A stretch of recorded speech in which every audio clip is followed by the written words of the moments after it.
This was in 2019, when I was 21. I was spending the summer at my parents' house and figured I'd go camping in the woods in their backyard while I had the chance. This was a pretty impulsive trip. I just decided one morning I'd pack my bag and head out for the night. I'd done it a bunch of times before, so this wasn't some special camping trip or anything. I let my parents know where I was headed, then left at 4 p.m. to find a spot for the night. I walked for a good hour before finding an open area that looked nice enough. I got my tent set up, cleared out a space, and lit up a small campfire.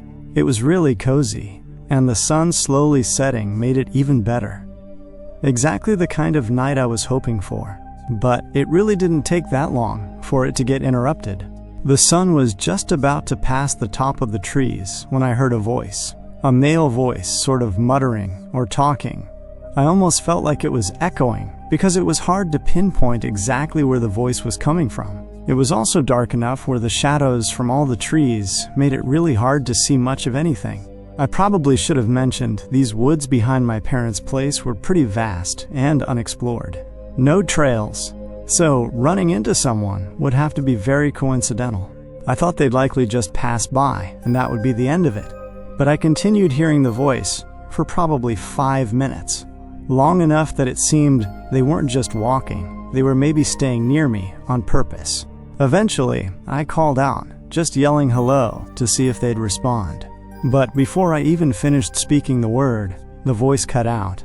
The forest was now silent. I felt really uncomfortable and ended up calling out again. No voice, no response. Now I was a little more creeped out.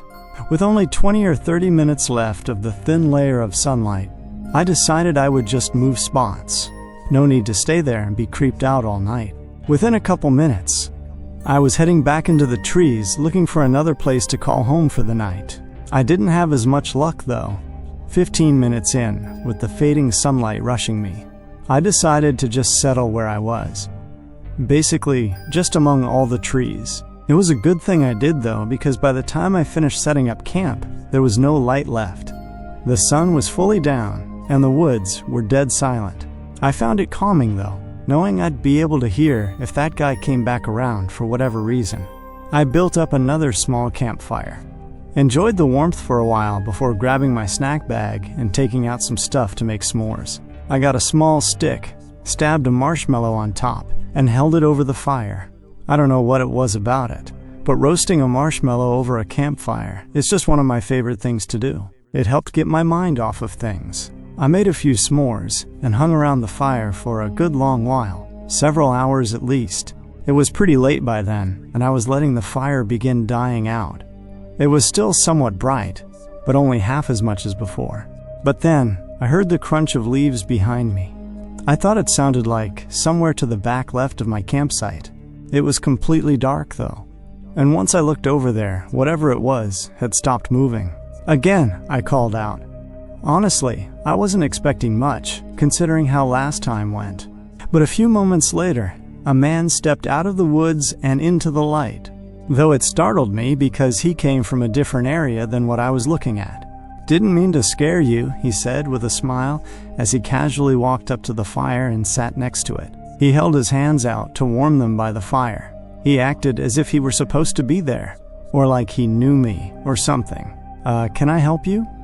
"I think you're at the wrong campsite." I said no. I didn't know which part he was saying no to, but either way, it was an unsettling response to not add anything to. I sort of had to think for a few seconds about what to do. So there was this very strange, tense little bit as we both sat by the fire, not speaking. It got so tense that I sort of just asked whatever came to mind. Which in hindsight, I probably shouldn't have. "Do you happen to be the one I heard talking out in the trees around my other campsite earlier?" The man stayed looking at the fire, but his face visibly fell flat. Must have been someone else. His voice now was much colder, monotone. Something was extremely off about all this, but I still didn't know how to get out of it without risking causing trouble. Before I was able to think too much about it, a stick cracked behind me. I looked back. It was from the same spot to the back left of the campsite. My heart sank. The man wasn't alone. Someone else was here. I turned, looked back toward the campfire. He was staring at me.